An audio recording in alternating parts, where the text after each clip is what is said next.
Оштығы телеканалының эфирдегі уақытысын жаңалықтар программасы улантат. Студияда Алмагүл Еркебайқызы, амансызбы. Алғач бүгінгі чығарылыштан қысқача түрмөк. Қырғызстанда жер титирөөнүн күчү 4 балга жетти.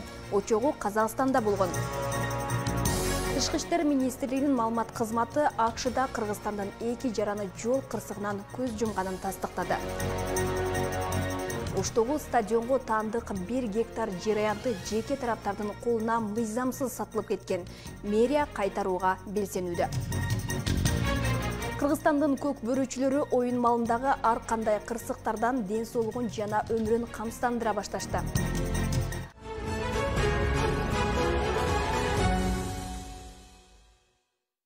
Кыргызстанда жер титирөөнүн күчү 4 балга жетти. Бул тууралуу Улуттук илимдер академиясынын сейсмология институту билдирди. Саат 12:22-де катталган жер титирөөнүн магнитудасы 5,4-кө жеткен.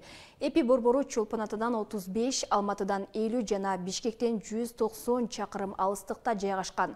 Жер титирөөнүн күчү Алматыда 4,5 балл, Чолпон Атада 4 балл, Бишкек, Каракол жана Кумтөр кенинде 3,5 баллды түздү. Жер титирөө 3 өлкөдө Кыргызстан, Казакстан жана Кытайда сезилди. Алматыда сиреналар иштеп, кээ бир адамдар имараттардан чыгып кетишти. Баткенде 29 жаштагы аялдын сөөгү табылды. Анын ден соолугунун мүмкүнчүлүгү чектелүү болгонун өзгөчө кырдаалдар министрлиги кабарлады. Актатыр айылына кеткен аялды куткаруучулар 27 февралдан бери издеп жаткан. Сөөгү кечээ 16:12-де Рават айылындагы тоо боорунан табылып, жакындарына өткөрүлүп берилген. Алгач аны милиция кызматкерлери издеп баштап, андан кийин өзгөчө кырдаалдар министрлигинин 31 куткаруучу тартылганы айтылды.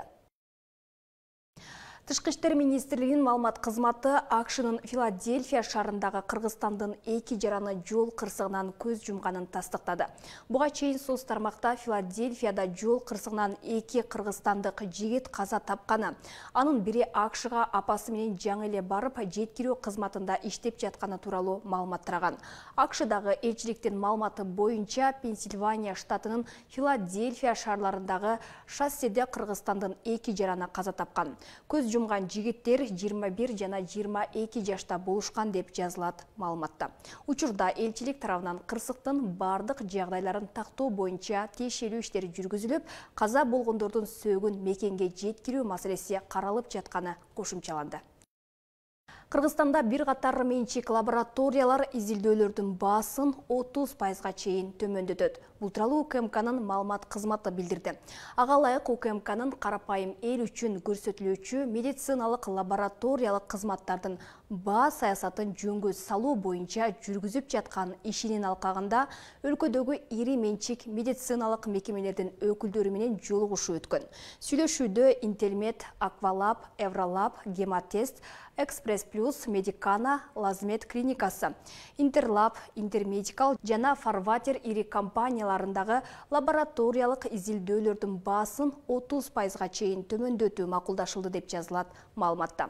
Мындан тышкары реагент жеткирген компаниялар реагенттердин баасын 15%га чейин түшүрөөрү сүйлөшүлгөн.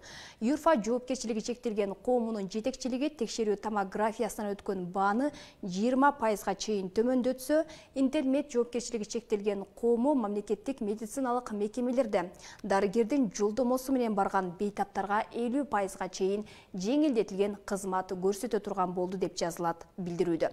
Атайын кызмат бааны жөнгө салуу боюнча мындай иштер улана турганын кошумчалады.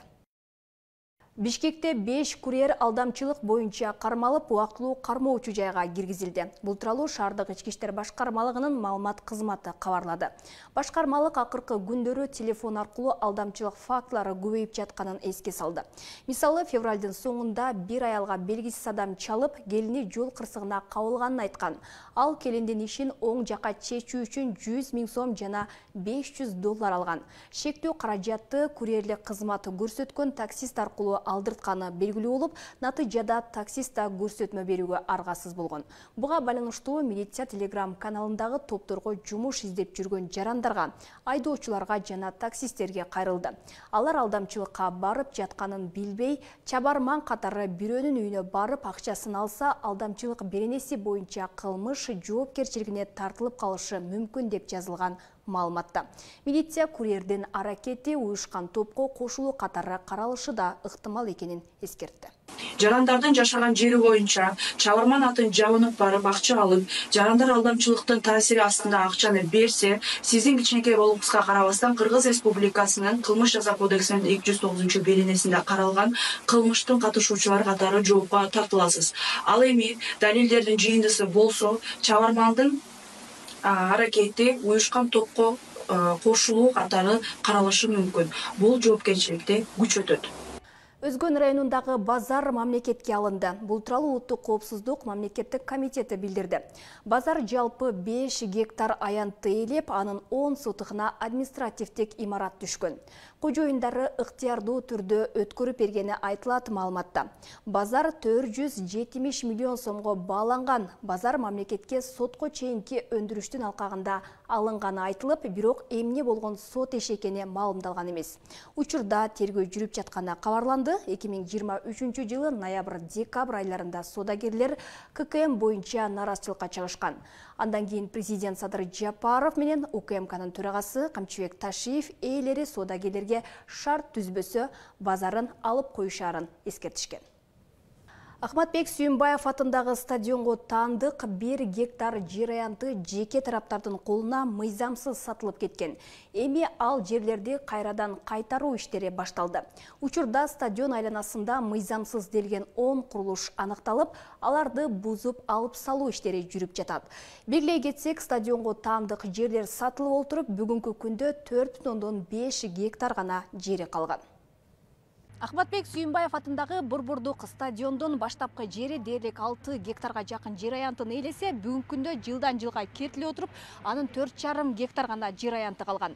Дээрлик 1,5 гектарга жакын жер жеке тараптардын колуна мыйзамсыз өтүп кеткен. Мындан улам Ош шаардык мэриясы дал ушул мыйзамсыз курулуштарды бузуп салуу иштерин баштады.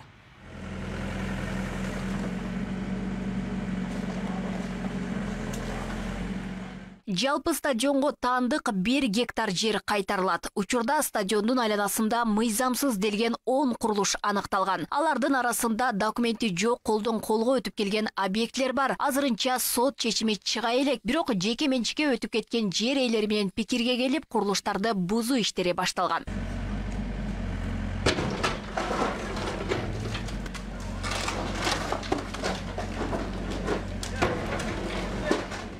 Азыркы профили өзгөртүлүп, перепрофилирование дагы болгон эмес экен. Ошол боюнча дагы биз толук кандуу маалыматтарды тактап туруп, ишкерлер менен дагы жеке сүйлөшүп, бул боюнча мына бүгүн ушул стадиондун өзүн эски калыбына келтирүү боюнча иштерди алып барып атат. Стадиондун жана айланасындагы жана жеке менчик өтүп кеткен боюнча биз өздөрү дагы мына ээлери менен дагы сүйлөшүп, албетте жергиликтүү бийлик дагы жөн турбай аларга да бир көмөк көрсөткөнгө даяр. Бизнес объектлерин жайгаштырып алган ишкерлер каршылыгын билдиришти. Анда стадиондун кире беришиндеги той салону, спорттук дүкөн жана бильярдтык клубу ага катар жайгашкан курулуштар толугу менен алынып салынат. Жалпы 6 капиталдык курулуш буздурулат. Анын 4-өө бош жер катары көрсөтүлгөн. 3 станцияга чейин барды. Полный карындашым, городской, областной, верховныйга чейин барды. Ошолорго чейин барып келгенден кийин обратный верховный суд башынан каралсын деген чечим бар. Андан кийинки объекти бул бүгүнкү күндө бизден арендага алып туруп, үстүнө капитальный мыйзамсыз курулуштарды куруп алган. Ал эми бул спорт школа болсо, биринчи мороженый болгон. Биринчи башталкы абалында мороженый болуп туруп, легкий конструкция менен башталган. Азыр эми бүгүнкү күндө мыйзамсыз капитальный мемге өзгөртүп алганы байланыштуу. Биз булар менен да сүйлөшүүлөр жүргүзүлдү. Азыркы убакта убакыт сурап атат, бир место таап көчүп чыгуу боюнча, же болбосо ушундай мурдагы имараттардын ордуну башка жака жылдыруу боюнча бир 2-3 күнгө суранып. Белгилей кетсек, социалдык объектлерди жеке менчикке бербөө тууралуу токтомдо күчүндө болгонуна карабай, жеке тараптарга берилип кеткен стадион 2001 жылы Ош мэриясына 5,5 гектар жер менен өткөрүлсө, бүгүнкү күндө ал аянт 4,3 гектарга чейин кыскарган. Ал себептүү учурдагы стадиондун аянты спорттук талапка ылайык эмес. Себеби биз эмнеге буга барып атабыз? Бүгүнкү күндө чоң международный оюндар биздин стадионго уруксат берилбей атат. Себеби территориябызда территориябызда. Площадыбыз позволять этпей атат биринчиден. Экинчиден, мына жактагы биздин түндүк тарабыбыздагы жол жабык болуп атат. Эгерде Кыргызстандын курама командасын биз ушул Оштун стадионуна өткөрө турган болсок, бизде АФКнын тиги КПФЛдин требованиялары бар. Ошол жерде 4 жагыбызда тең 4 эшигибиз, дарбазабыз ачык болуш керек. 4 ворота ачык болуш керек. Бизде азыр мына 3 жагыбыз ачык, тем более мына жактан автобус кире албайт. Алар, допустим, биздин Тажикстандан, же Өзбекстан, же Ливия, же бир Сингапур бизге команда ойногону келсе, биз ошолордун требованиясында болбосок, ошон үчүн бизге уруксат бербейт. Ошол себептен ага байланыштуу стадионду эл аралык стандартка дал келтирүү аракеттери жүрүп жатат. Анда жолду кеңейтүү дагы бар. Анын негизинде РМ спорт залы, анын айланасындагы курулуштар да алынышы керек болот. Учурда сүйлөшүүлөр жүрүп жатыптыр. Мындан сырткары стадиондо депутат Шайлообек Атазовго таандыктагы жер бар. Так, могул жерде 10 объект кыска бөлүп берилип кеткендер. Бул жерде жана сиз айткандай анын аты жок. Шайлообек мырзанын. Шайлообек мырзанын аты могул жерде мына кире бериштеги оң жакта бир аз кичинекей бир жер. Анан могул жанагы кичинекей могул жерде мантыкана деп турат. Бул жер дагы мыйзамсыз жанагы толук кандуу иш жүргүзбөй атат. Бул боюнча дагы биз иш алып барып атабыз да. Анан айланасындагы жана арт жагындагы мына спорт комитетинин астындагы тоже илгери өтүп кеткен экен, подвал өтүп кеткен. Жана нар жакта аркасынан кире бериштеги айткандай гостиница курулуп калган, баарыбыз билебиз. Ошол дагы өзүнүн багытында иштеп атканына байланыштуу ал боюнча да экинчи этап менен иш алып барабыз. Оштогу жалгыз стадион 1960-жылы курулуп, 10 гектар жер аянтын камтып турган. 2001-жылга чейин анын теңинен көбү менчиктештирилип кеткен. Жалпы 12 000 адамга ылайыкташкан стадион 2023-жылы оңдоп түзөөдөн өткөрүлгөн. Анда спорттун түрлөрү боюнча негизги мелдештер өткөрүлөт. Алмагүл Эркебайкызы, Аслидин Турганбаев, Ош ТВ.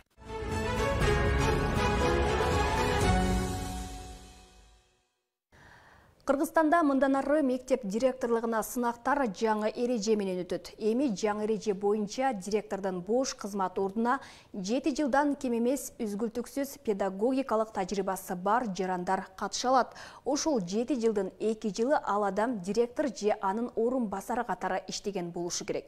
Бул жобонун кошулуусун айрым педагогдор колдоого алса, жарандык активисттер жаштарга жол ачылбай калды деп сынга алышууда.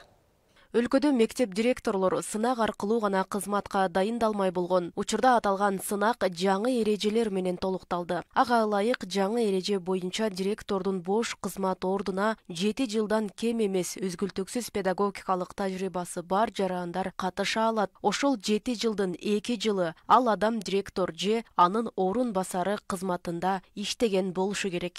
Мектептин мындай башкаруу процессин билбегенден кийин директор болуп иштеш өтө оор нерсе. Мен 17 жыл өзүм завуч болуп иштедим. Анан кийин боско келдим. Ошондо дагы азыр дагы мен уже ушунчалык көп жаңылануу болуп аткан үчүн дагы мен билбей алып канча кемчилдиктерди кетирип атам да. Мен ого туура эле көз караш менен карайм. Директорлукка катышуучу талапкерлердин жаш курагын 65 жашта болушу керек деген чектөө алынып салынды. Ошол эле маалда бир эле адам мектепти 5 жылдык мөөнөт менен 2 жолудан ашык башкара албайт. Сынакка соттолгон адам катыша албайт. Эң жакшы натыйжага ээ болгон жеңүүчү менен эмгек келишими түзүлгөндөн мурда ага 6 айлык сыноо мөөнөтү берилет. Коррупциялык элементтер кайсы бир деңгээлде жоюлууга багыт алды да. Бул эми биринчи утук ушул болду. Анан эми жыйынтыктар акырындап эми эле билинип баштады. Себеби бул реформа башталганына 2 жыл болду да. Ошондон бери дайындалгандардын жыйынтыктары, мисалы үчүн мен тааныган мектептер бар. Атын атабай эле коеюн, бирок мындай жаш, курч, жаңы демилгелерди ишке ашырып баштады десем болот да. Анан азыркы жаңы киргизилген жободагы мурункудагы айрым бир минус жактар деп айта албайм, бирок мындай айрым бир эске алыныш керек болгон жагдайларды кошуп иштелип чыкты. Мына кече жакында эле министрлер кабинети тарабынан токтом бекитилди. Билим берүү жана илим министрлигинин маалыматы боюнча азыркы тапта өлкөдөгү 375 мектептин директорлору милдетин убактылуу аткарууда. Өлкөдө 2 жерден тест тапшырса болот: Бишкек жана Ош шаарында. Сынакта документтердин экспертизасы жана компьютердик тест болот жана ал 80 суроодон турат. Дал ушул суроолордун түзүлүшү боюнча коомчулукта сын пикирлер айтылып келет. Педагогика, психология, анан компьютердик сабаттуулук боюнча, андан сырткары мыйзам, эмгек кодекс ушул сыяктуу суроолор болгон. Азыркысын эми алдын ала айта албайм, бирок мындай болуш керек да менимче. Суроолор мисалы үчүн мына мыйзам же болбосо мына жөнүндө эреже, мыйзамдын канчанчы пунктунда берилген деп жанагы сандарды эмес, балким бир маселени чечүүдө кайсы жол туура болот деген сыяктуу тесттер түзүлсө жакшы болмок да. Мисалы үчүн эми мен башка адабияттын мисалын деле келтирейин. Чыңгыз Айтматов качан төрөлгөн, каерде төрөлгөн, кайсы жылы Ленин сыйлыгын алган деген сыяктуу эмес, анын мына чыгармасында кайсы проблема көтөрүлгөн деген сыяктуу мындай ой жүгүртө турган, анын менеджерлигин, андан аркы мындай ой жүгүртүүсүн аныктай турган суроолор, тесттер ошондой багытта түзүлсө жакшы болмок. Негизинен менин оюм ошол директорлордун ишмердүүлүгүнө көбүрөөк басым жасаш керек. Себеби көп учурларда ошол закондорду, конечно, ар бирибиз билебиз, окуйбуз, жаттайбыз. Ошондой болсо дагы директордун ишмердүүлүгү жөнүндө көп суроолор ошолорго көбүрөөк даярданыш керек да. Алдыда болчу сынактарга тесттин үлгүлөрү бүгүндөн тартып талапкерлерге бериле баштады. Кыргызстанда 2350дөй мектеп бар. Аларда болжол менен 1,5 миллионго жакын окуучу билим алат. Жалпысынан 74 миңге жакын мугалим иштейт. Роза Акматжан кызы, Адилбек Абдакимов, Ош ТВ. Кыргызстандын көк бөрүчүлөрү оюн малындагы ар кандай кырсыктардан ден соолугун жана өмүрүн камсыздандыра башташты. Көк бөрүчүлөр үчүн полистин эң төмөн баасы 2800 сом. Ал эми камсыздандыруу төлөмүнүн суммасы 200 миң сомго чейин жетет. Эми мындан ары полис албагандар мелдештерге катыша албайт. Мамлекеттик камсыздандыруу компаниясынан Чүй облусунун Сары Өзөн командасынын оюнчулары полис сатып алышты. Мелдеш учурунда жаракат алса, ага акча төлөнүп берилет.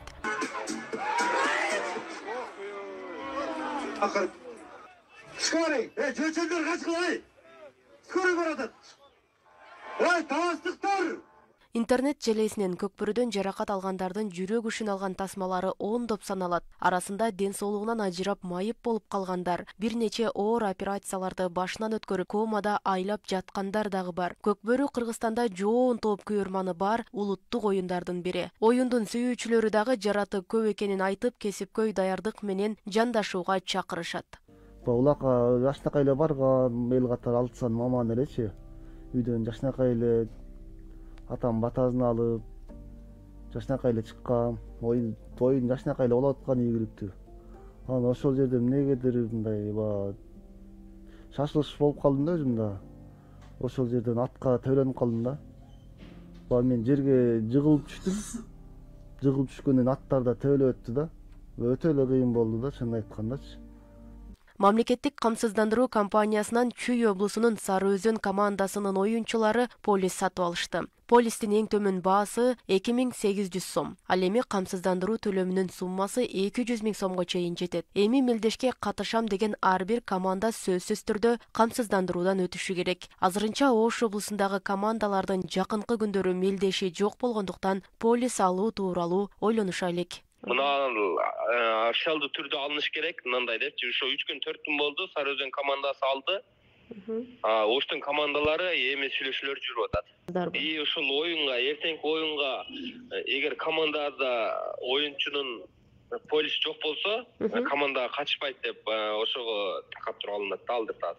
Коомчулукта улуттук оюнду профессионал спорт түрүнө айлантуу үчүн дагы өзгөртүүлөр зарыл деген кептер бар. Көкбөрү федерациясы оюнчулардын ден соолугун, өмүрүн сактоо максатында атайын баш кийимдер сунушталганын жана коопсуз тайказандарды көбөйтүү аракеттери жүрүп жатканын билдирүүдө. Балдардын коопсуздугун айтып атпайлыкпы?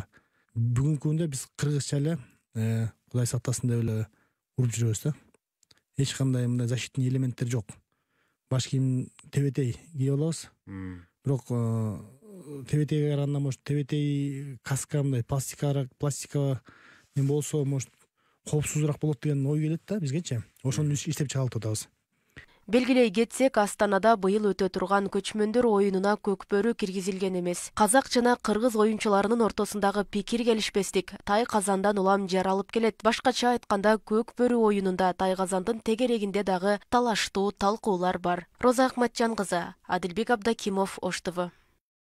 Борбор калада коюлуп талкуу жараткан күн кармаган бала спектакле Ош шаарындагы көрүүчүлөргө коюлуп жатат. Аны сунуштаган Касымалы Жантөшев атындагы Ысык Көл облустук драма театрынын артисттери.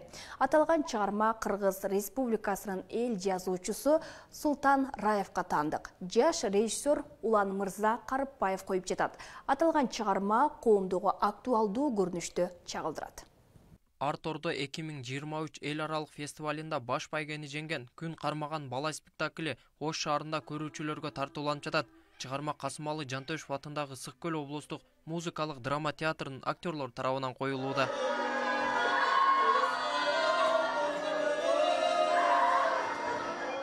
Чыгарма бир нече жыл мурун жазылса да, коомдогу татаал, оор маселелерди таамай көргөзө алуусу менен көрүүчүлөрдү тартып турат. Актерлор спектакльди алып чыгууга дээрлик 3 ай убакыт сарпташкан. Спектакльди Кыргызстандын атынан түрк дүйнөсүнө да барып тартуулап келишкен. Бул спектакль өтө мындай татаалыраак, оор, азыркы күндөгү көп проблемалар, көйгөйлөрдү козгойт да.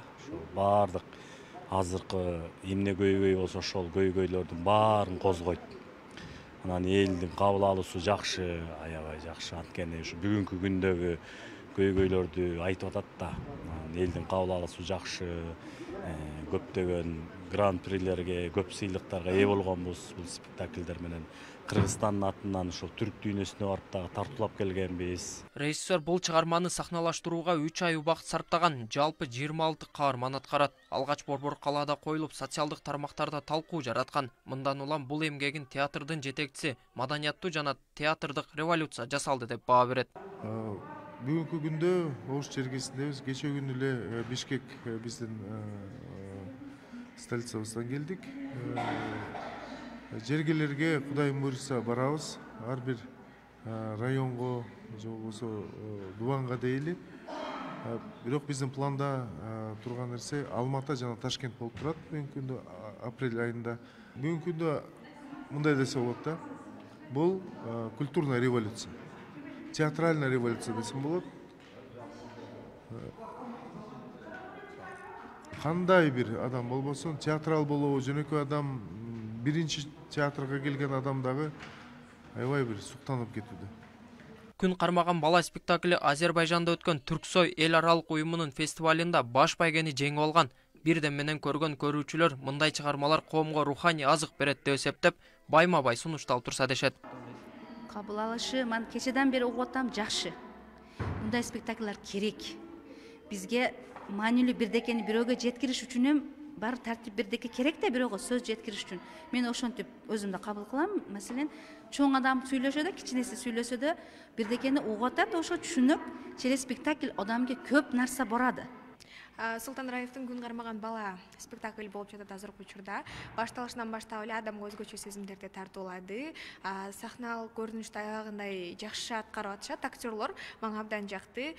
Коомчулук деле жакшы кабыл алса керек деп ойлойм. Эми сахнада багы Султан Раевдин чыгармасы негизинде болгон үчүн кандай болсо ошондой аткарганга аракет кылып атышат. Касымалы Жантөшев атындагы Ысык Көл облустук драма театры мындан башка Чыңгыз Айтматовго таандык Ак кеме чыгармасын да сунуштап жатышат. Аталган спектакльдер Кыргызстандан башка коңшу Казакстан жана Өзбекстан мамлекеттерине да коюуну пландашкан. Толубай Бурканбеков, Асыл Эдин Турганбаев, Ош ТВ. Ош облусунан жана Ош шаарынан топтолгон мыкты делген окуучуларга этно жаз 2024 аталышындагы олимпиада өткөрүлдү. Ага 700 окуучу катышты. Олимпиада 4 багытта англис тили, орус тили, менталдык арифметика, бат окуу боюнча болду. Сынак кыргыз этно колоритин чагылдыруу менен окуучулар үчүн кызыктуу жана өзгөчө өткөрүлдү. Таланттуу балдар өз билимдерин сынакта сынашып, белектерге ээ болушту. Самалыкты премиум скул интеллектуалдык окуу борбору уюштурган, белгилей кетсек, өлкө аймактарында премиум скул интеллектуалдык билим берүү борбору 2019 жылдан тартып иш алып барып келет. Ушул 3 предмет боюнча окуучуларды окутуп атабыз. Анан бул олимпиаданын өзгөчөлүгү этно олимпиада болуп атат биринчиден. Бул деген нерсебиз биздин улуу президентибиздин жарлыгын ишке ашырууну дагы көздөп атат.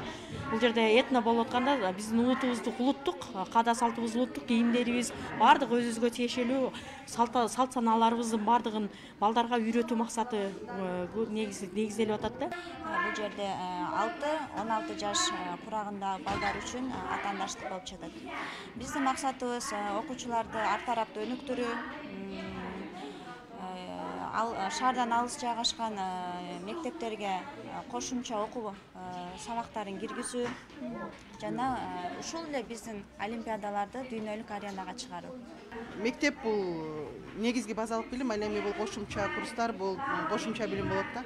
Окуучулар биринчиден алган билимин жашоодо колдонгонду үйрөнөт, алган билимин ошол келечекте кандайдыр бир идеяны ишке ашырганы же болбосо өз максаттарын орундатканга бул олимпиадалар, бул жеке курстар өтө чоң таасирин берет. Ош шаарында каратэ-до шатакан боюнча республикалык биринчилиги жана чемпионаты өткөрүлдү. Мелдешке өлкөнүн 7 дубанынан жана Борбор каладан спортчулар келишкен. Анда Мелдештен биринчи күнү 6 жаштан 18 жашка чейинки балдар арасында болуп, экинчи күнү 18 жаштан жогоркулар арасында өткөрүлдү. Анын жыйынтыгы менен тандалып алынган спортчулар Болгарияга өтүүчү чемпионатка катышат. Бул чемпионаттын негизги максаты алдыда буюрса 12-13 апрелде каратэ-до шатакан боюнча дүйнө чемпионаты өтөт Болгарияда. Анан бүгүнкү чемпионаттын жыйынтыгы менен ушул курама команда түзүлөт, мыктылар тандалып, курама команда түзүлөт жана ошол дүйнө чемпионатына мыктылар тандалып жана ошого даярдыктар өтөт. Спорттоодун өнүгүшүнө байланыштуу, ошон үчүн ар бир ошо чемпионаттарды ар бир областтын центрлеринде, шаарларда өткөрсөк, ошончолук региондордун өнүгүшүнө бул түрткү болот да. Анан экинчиден дайыма эле бул Кыргызстандын биринчилиги өтүп, курама команда тандалып, анан келечекте дүйнөлүк чемпионаттар болот, ошого даярдык, ошо курама команданы тактап алып туруп, биз ошо курама менен дүйнөлүк чемпионаттарга барабыз.